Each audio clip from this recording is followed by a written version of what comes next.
Well, my name is Christine Anderson. I'm an elected representative for the German people in the EU Parliament, and I try to serve their best interest.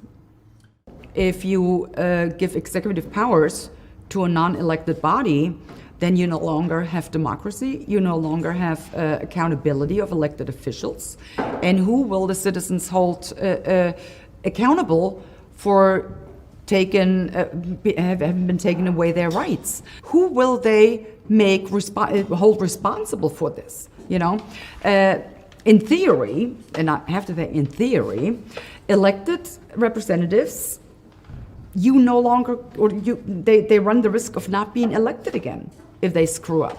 But a non-elected body, the citizens have no recourse anymore whatsoever.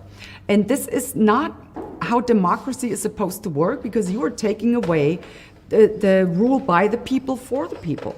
That's what you take away with this. And people need to understand, if this treaty goes through, you can bury democracy altogether.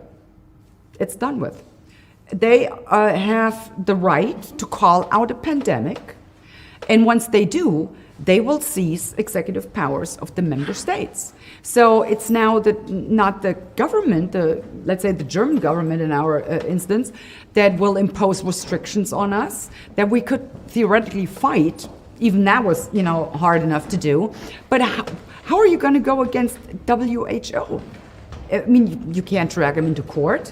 You can't threaten them to not elect them anymore. They don't care. I mean, they're funded by the richest of the super rich people in the world. They don't care. They have all the money, and they don't care about fundamental rights or democracy.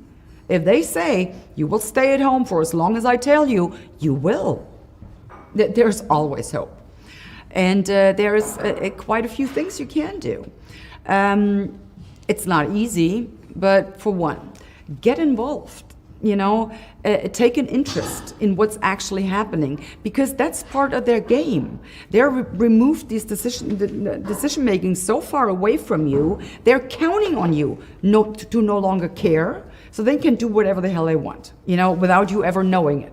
So get involved, stay on top.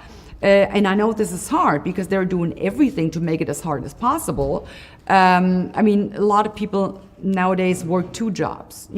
I understand when you're coming home and having worked 2 jobs, you don't want to be bothered with politics or decision making, none of that. But you have to, because if you don't, then they will walk all over you, and that's what they're doing. I mean, there's a lot of things going on, and you kind of need to see the big picture.